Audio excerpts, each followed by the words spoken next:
Assalamualaikum warahmatullahi wabarakatuh. Saya Mira Delima dengan NIM 2305321 akan menjelaskan materi mengenai elastisitas. Nah, yang pertama yaitu pengertian elastisitas. Elastisitas adalah perubahan jumlah permintaan atau penawaran barang atau jasa sebagai respon terhadap perubahan harga. Selanjutnya yaitu jenis-jenis elastisitas. Jenis-jenis elastisitas yaitu ada 5. Yang pertama yaitu elastis, maksudnya perubahan jumlah permintaan atau penawaran satu barang dan jasa sangat responsif terhadap perubahan harga. Koefisiennya E besar dari 1. Yang kedua, elastis sempurna. Maksudnya, walaupun harga tetap, namun jumlah permintaan atau penawaran akan berubah-ubah bahkan mencapai jumlah yang tak terbatas. Koefisiennya yaitu E sama dengan tak hingga. Yang ketiga, elastis uniter, yaitu perbandingan perubahan jumlah permintaan atau penawaran sama persis dengan perubahan harga. Yang keempat, koefisiennya E sama dengan 1. Yang keempat, inelastis, yaitu perubahan harga tidak terlalu berpengaruh terhadap perubahan jumlah permintaan atau penawaran suatu barang atau jasa. Koefisiennya E kecil dari 1. Yang terakhir, inelastis sempurna, yaitu perubahan harga tidak berpengaruh sama sekali terhadap perubahan jumlah permintaan atau penawaran suatu barang atau jasa. Koefisiennya E sama dengan 0. Selanjutnya, elastisitas permintaan. Elastisitas permintaan adalah perubahan jumlah barang dan jasa yang diminta sebagai respon terhadap perubahan harga. Rumus elastisitas permintaan yaitu rumusnya ED delta Q per delta P dikali P1 per Q1. Nah, di sini saya sudah memberikan contoh soal elastisitas permintaan, yaitu contohnya jumlah permintaan pupuk turun 80 kg menjadi 60 kg. Gejala ini merupakan dari kenaikan harga pupuk dari 40.000 menjadi 80.000. Tentukan elastisitas permintaan terhadap pupuk tersebut. Nah, kita bisa membuat diketahuinya dulu, yaitu harga pertama atau P1 40.000, kemudian P2-nya 80.000, Q1-nya 80, dan Q2-nya 60. Kemudian masukkan ke rumusnya, yaitu delta Q per delta P dikali P per Q. Nah, untuk mencari delta Q, kita bisa mencarinya dengan mengurangkan Q2 dikurang dengan Q1, maka 60 dikurang 80 hasilnya min 20. Untuk mencari delta P, yaitu delta P yaitu P2 dikurang P1, 80.000 dikurang 40.000, jadinya min 40.000, kemudian dikali dengan P1-nya, yaitu 40.000 dikali Q1 80 per 80. Nah, kemudian dapat hasilnya 0,25. Maka jenis elastisitasnya yaitu inelastis karena nilai koefisiennya kecil dari 1. Kemudian, elastisitas jangka panjang, yaitu mengacu pada sejauh mana permintaan atau penawaran suatu barang dan jasa akan berubah dalam jangka waktu yang cukup lama sebagai respon terhadap perubahan harga, pendapatan, atau faktor-faktor lain yang mempengaruhi pasar. Nah, faktor-faktor elastisitas jangka panjang. Yang pertama, tingkat penghasilan konsumen. Maksudnya, jika konsumen memiliki penghasilan yang meningkat atau naik, maka mereka akan lebih mudah merespon terhadap perubahan harga. Yang kedua, ketersediaan barang pengganti atau substitusi.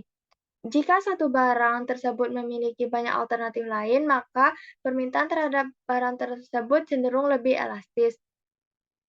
Yang ketiga, waktu untuk penyesuaian. Dalam jangka panjang, konsumen memiliki lebih banyak waktu untuk, menyesuaikan terkait dengan kebiasaan konsumsi mereka. Contohnya yaitu, ketika harga mobil naik, mereka akan, memiliki lebih banyak waktu untuk memilih, membeli mobil bekas atau menggunakan transportasi umum. Selanjutnya, elastisitas jangka pendek. Elastisitas jangka pendek yaitu mengacu pada sejauh mana permintaan atau penawaran suatu barang atau jasa akan berubah dalam jangka waktu yang relatif singkat sebagai respon terhadap perubahan harga, pendapatan, atau faktor-faktor lain yang mempengaruhi pasar. Faktor-faktor elastisitas jangka pendek yaitu yang pertama, ketergantungan harian atau rutin. Barang-barang harian atau rutin, cenderung memiliki elastisitas yang kecil karena, barang-barang harian ini dibutuhkan untuk memenuhi kebutuhan sehari-hari. Kemudian yang kedua, keterkaitan dengan kebiasaan konsumen. Suatu barang yang memiliki keterkaitan dengan kebiasaan konsumen, maka, eee, elastisitasnya, eee, ku cenderung kecil.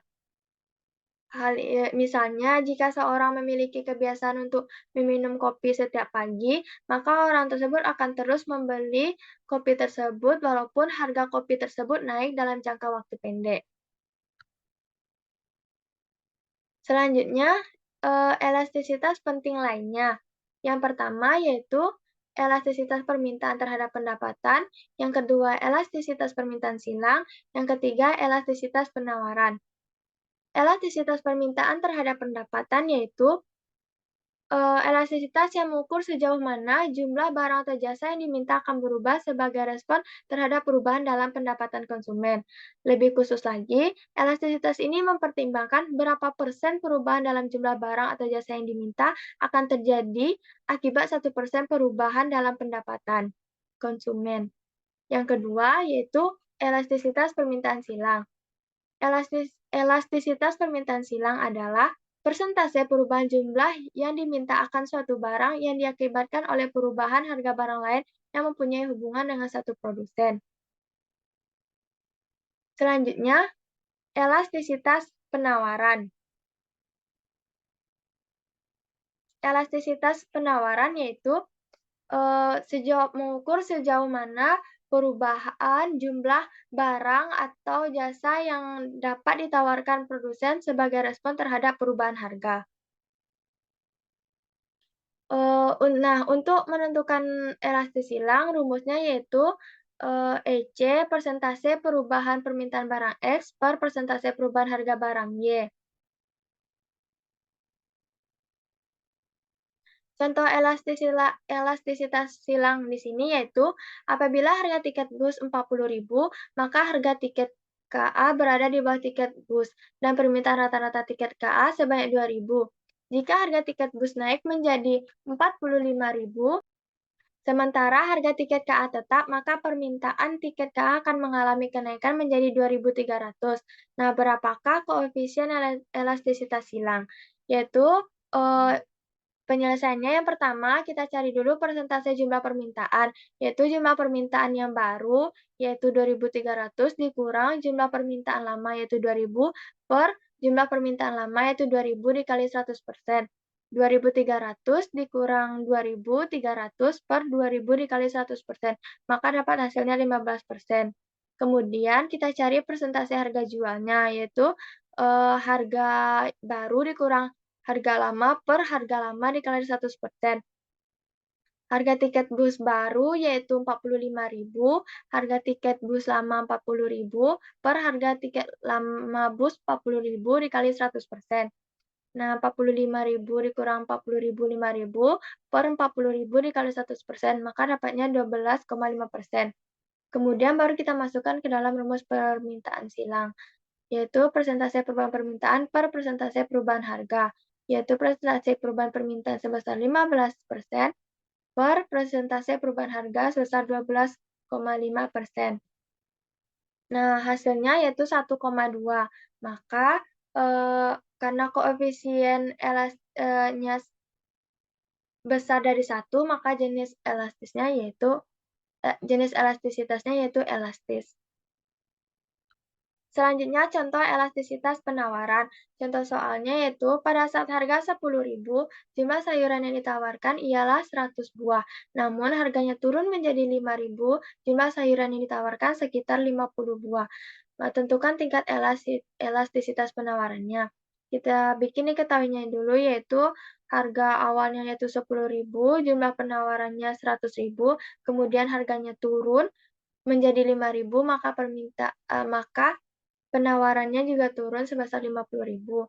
Kemudian kita masukkan ke rumusnya. Rumusnya sama dengan rumus permintaan tadi, yaitu delta Q per delta P dikali P1 per Q1. Nah, untuk mencari delta Q-nya, kita kurangkan Q1-nya dengan Q2, 100 dikurang 50, per untuk delta P-nya, P1 dikurang P2, 10.000 dikurang 5.000 dikali P1-nya 10.000, Q1-nya 100. Kemudian kita kurangkan 100 kurang 50, 50. 10.000 dikurang 5.000, 5.000 dikali 10.000 per 100. Maka dapatnya 500.000 dibagi 500.000 dapatnya 1. Karena hasil koefisiennya E sama dengan 1, maka jenis elastisitasnya itu elastis uniter. Baiklah, sekian hasil dari penyampaian materi saya. Mohon maaf atas segala kekurangannya. Saya akhiri. Assalamualaikum warahmatullahi wabarakatuh.